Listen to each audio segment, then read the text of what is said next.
আমি প্রথমেই ধন্যবাদ জানাচ্ছি ইনকিলাব মঞ্চকে এই ধরনের একটি কর্মসূচি গ্রহণ করবার জন্য। আপনারা নিশ্চয়ই মনে আছে আপনাদের যে দীর্ঘ নির্বাসিত জীবন শেষ করে বাংলাদেশে আসার পর যে প্রথম বক্তব্য আমি দিয়েছিলাম, সেখান থেকেই আমি বলেছিলাম যে আমার দেশ আমার সম্পাদনায় যতদিন প্রকাশিত হতে থাকবে ততদিন আমরা এই জুলাই বিপ্লবের শহীদদের এবং জুলাই বিপ্লবের হিরোদের আমরা জাতিকে ভুলতে দেব না। ঠিক। আমি বলেছিলাম যে আমার দেশ সম্পূর্ণভাবে জুলাই বিপ্লবকে ধারণ করে ঠিক। এবং আজকের এই মহান কর্মসূচির মধ্যে আমার দেশ সংশ্লিষ্ট থাকতে পেরে আমি অত্যন্ত গর্বিত মনে করছি। এবং আমি মনে করছি যে আমরা যে বলেছিলাম আমার দেশ জুলাই বিপ্লবকে সম্পূর্ণভাবে ধারণ করে, তার একটি পদক্ষেপ, তার একটি প্রমাণ আজকে এখান থেকে শুরু হলো।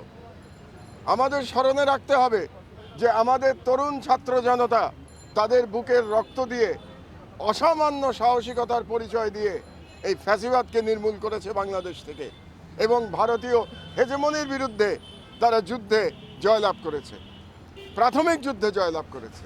কারণ ভারতীয় হেজেমনির বিরুদ্ধে যুদ্ধ চলমান আছে। আপনারা দেখতে পাচ্ছেন যে ভারতীয় মিডিয়াতে কিভাবে বাংলাদেশ বিরোধী প্রচারণা চালানো হচ্ছে এবং সেই প্রচারণার একটি উদ্দেশ্য হচ্ছে, প্রধান উদ্দেশ্য, যে বাংলাদেশ যাতে একটি স্বাধীন জাতি হিসেবে মাথা উঁচু করে দাঁড়াতে না পারে। তারা বাংলাদেশকে ভারতের একটি আশ্রিত রাজ্য হিসেবে দেখতে অভ্যস্ত মানসিকতার দিক দিয়ে।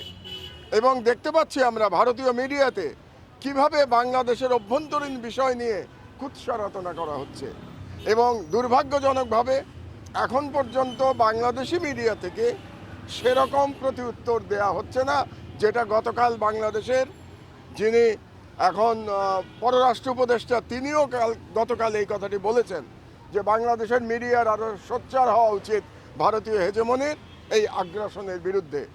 আপনাদেরকে স্মরণ করিয়ে দিতে চাই যে আমার দেশ প্রথম থেকে 2008 সালে যখন আমি আমার দেশের দায়িত্ব গ্রহণ করেছি তখন থেকেই ভারতীয় হেজেমনি এবং হাসিনার ফ্যাসিবাদের বিরুদ্ধে মাথা উঁচু করে লড়াই করে গেছে।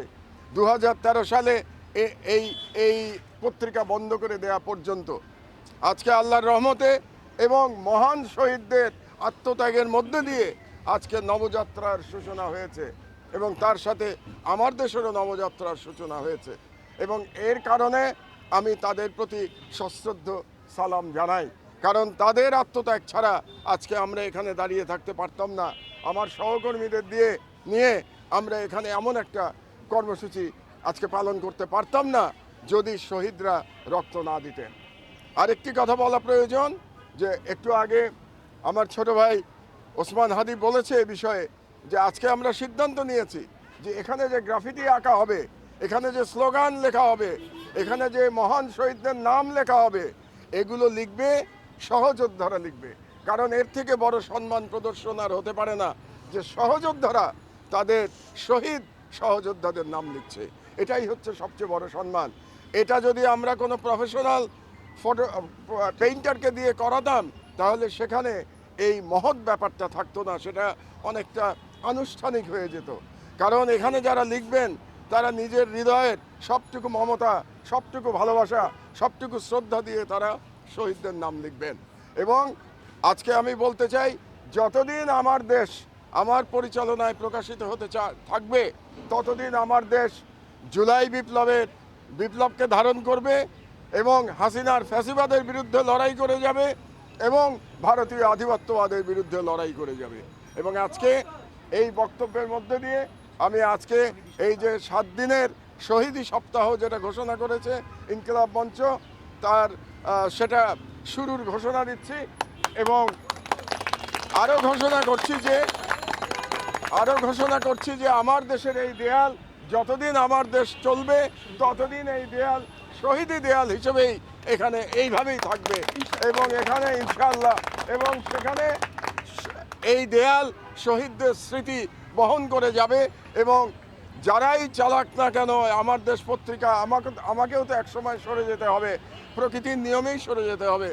তারা যেন এই শহীদের এই আত্মদানকে তারা যেন ভবিষ্যৎ প্রজন্ম যেন কোনো দিন ভুলে না যায়। কাজে আমি আবারও ধন্যবাদ জানাচ্ছি আমাদের ইনকিলাব মঞ্চকে, এবং আজকে যারা বিপ্লবের যোদ্ধারা যারা এখানে এসছে তাদের শহীদ ভাইদের প্রতি শ্রদ্ধা জানাতে, এবং আজকে যে দুজন আরও খুবই জনপ্রিয় ব্যক্তি এখানে বক্তব্য দিলেন তাদেরকেও আমি ধন্যবাদ জানাচ্ছি আজকের এই অনুষ্ঠানে অংশগ্রহণ করবার জন্যে। এবং আমরা সম্মিলিতভাবে আমরা লড়াই করে যাব বাংলাদেশের স্বাধীনতা অক্ষুণ্ণ রাখবার জন্যে। আমরা লড়াই করে যাব হাসিনার ফ্যাসিবাদ যাতে বাংলাদেশে আর কোনো দিন ফিরে আসতে না পারে সেই জন্যে, এবং আমরা লড়াই করে যাব ভারতীয় আধিপত্যবাদের বিরুদ্ধে, লড়াই করে বাংলাদেশের স্বাধীনতা অক্ষুণ্ণ রাখবার জন্যে আমাদের লড়াই অব্যাহত থাকবে ইনশাআল্লাহ। এই ইনকিলাব ইনকিলাব জিন্দাবাদ জিন্দাবাদ এই ইনকিলাব ইনকিলাব জিন্দাবাদ জিন্দাবাদ বাংলাদেশ বাংলাদেশ জিন্দাবাদ জিন্দাবাদ এই দিল্লি না ঢাকা ঢাকা ঢাকা ক্ষমতা না জনতা জনতা জনতা গোলামি না আজাদি আজাদি আজাদি এই ইনকিলাব ইনকিলাব জিন্দাবাদ জিন্দাবাদ মাহমুদ ভাই এখন উদ্বোধন করবেন একটু রঙের আঁচড় দিয়ে, এরপর আমরা আকাশবাণী করবো ইনশাল্লাহ।